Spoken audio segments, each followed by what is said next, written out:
All right, guys, so you have your Civil War technology chart out in front of you. I gave you a paper copy, and if you don't have a paper copy, I uploaded a digital copy to Google Classroom, and I'm going to walk through the technology of the Civil War with you. You're going to write it down in your chart, and when you're done, you're going to take a picture of it and upload it to Google Classroom, okay? So the reason we're talking about Civil War technology is the Civil War is considered the first modern war with modern war tactics, like getting away from swords and things like that, because of all the new technology that is happening as a result of the Industrial Revolution.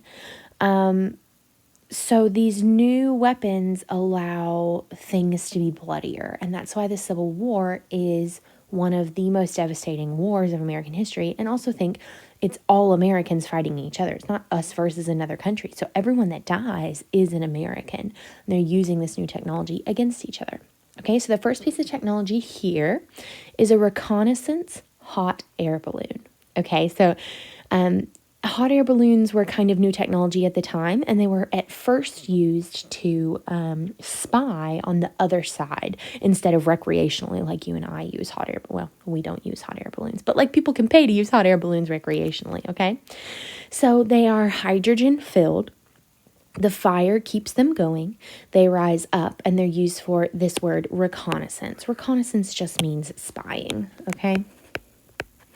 And the idea was they would go up and then they'd come back down and land, and that person would find the nearest telegram station and send information of how many troops they saw on the other side or where the other camp was via telegraph. The Union had these balloons first. Confederates would build some for themselves. The issue is you're a giant target. It is easy to shoot these things down because of the massive balloon. And if you get so far up to where they can't see you, well, then it's not as useful because you can't properly spy on the other side. So not the best reconnaissance technology, but it's what they had for the day, okay?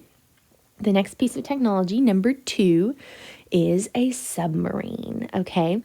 So submarines at this time were very rudimentary, as you can see here. So they were manned and hand cranked.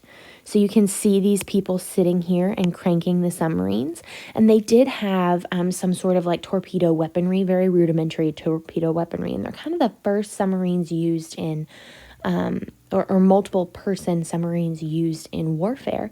And the idea was to try and sink those ironclads, which we'll get to in a second, that had large barriers on the outside of the ship in an attempt to try and get them from underneath. And this is actually one of the first submarines. They found it in South Carolina. It's called the Huntley.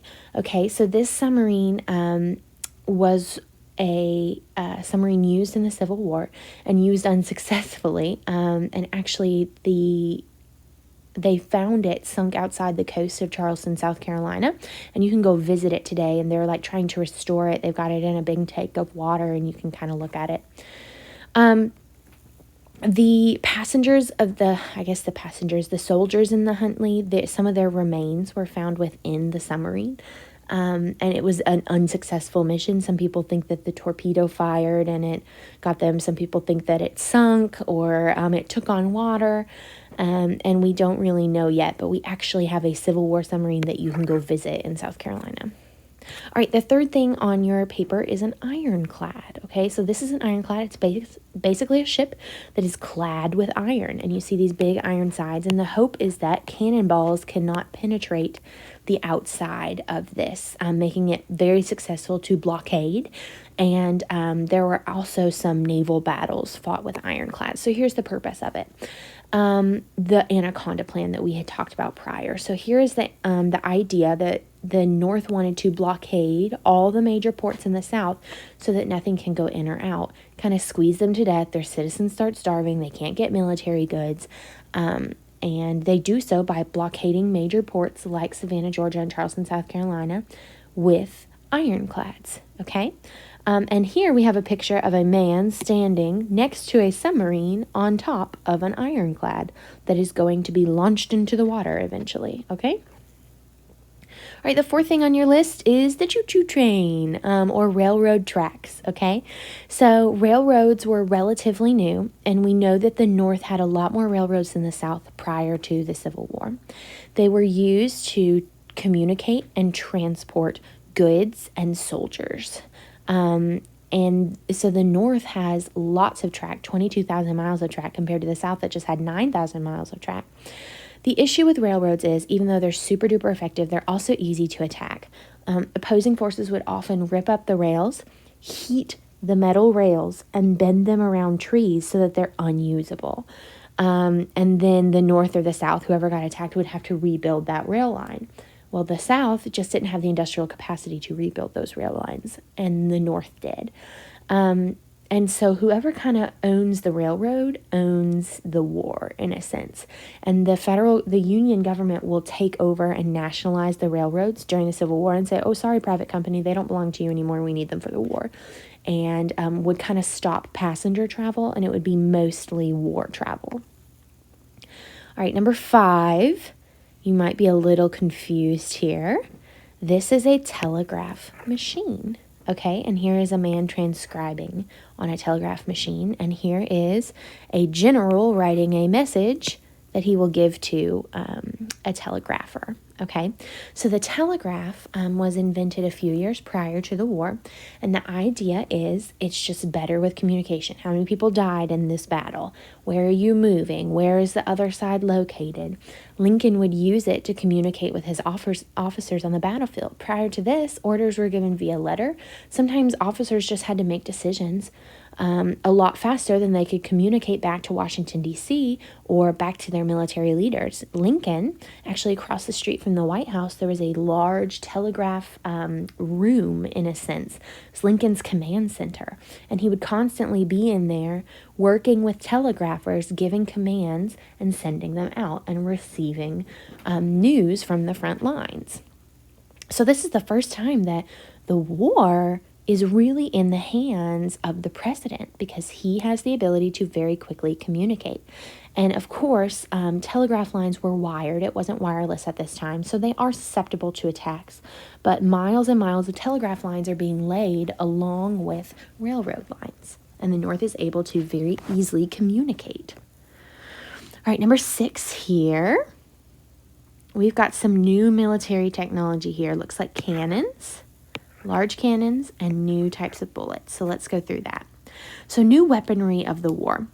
Before the Civil War, it was soldiers had to use muskets. So you have a gun, you load in gunpowder, and you have a ramrod that rams the gunpowder down and pats it down.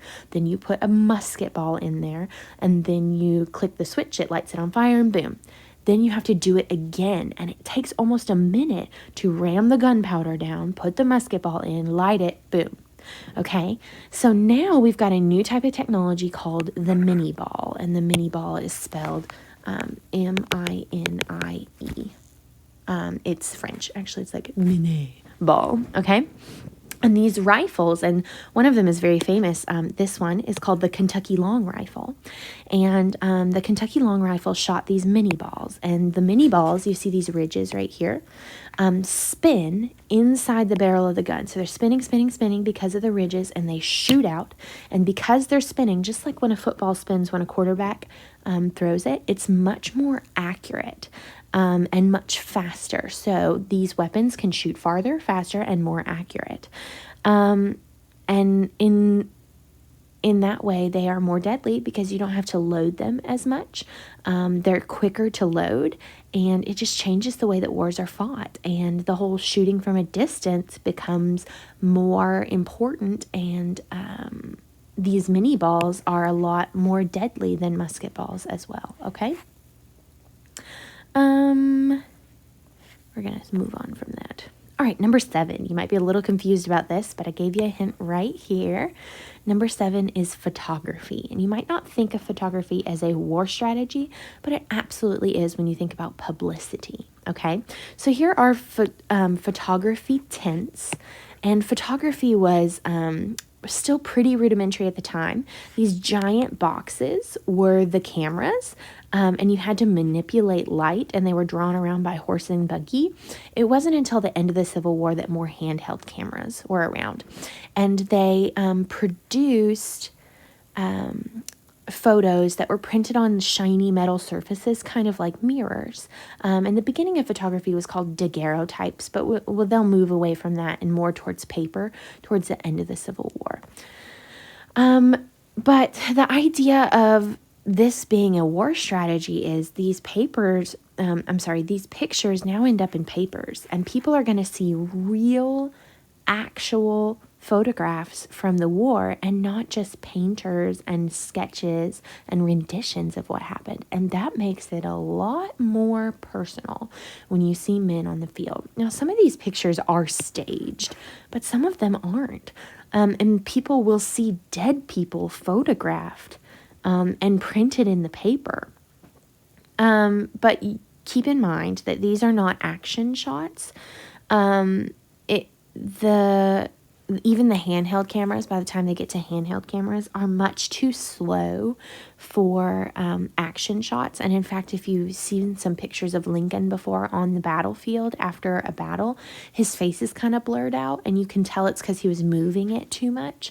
And in a lot of these things, their faces or things will kind of be blurry, like here in the background. There was probably movement back there when the picture was being taken. But when these photos are put in the media, it allows people to understand what a war is really about. All right, this military technology is not really a technology at all. It's a strategy. It's called the Anaconda Plan. We've talked about it before.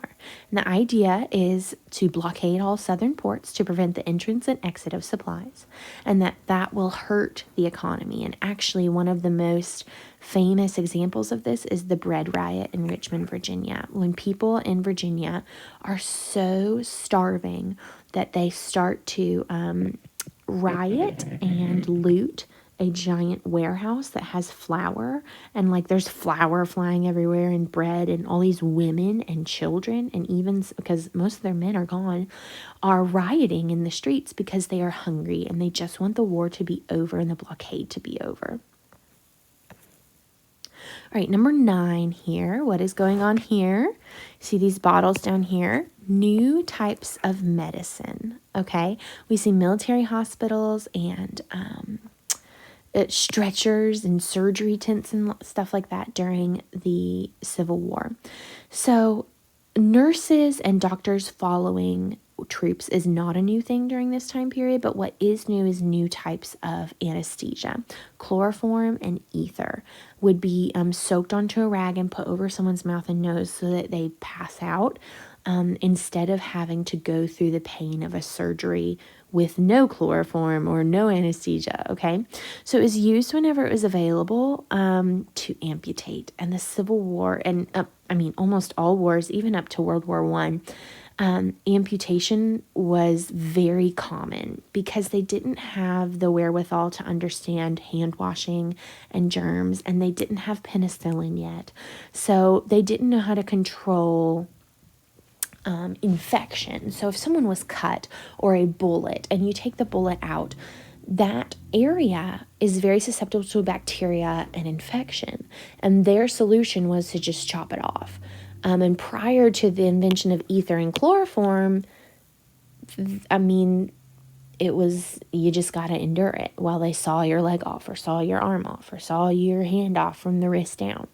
So battlefield doctors have to fight infection, and they're learning that you need to use new bandages and clean them and wash your hands and things like that. But germ theory really isn't that prevalent yet. All right, so that's the end of the Civil War technology. Make sure you take a picture of your chart where you took notes over everything I said and everything I had written down and upload it to Google Classroom. Thanks, guys.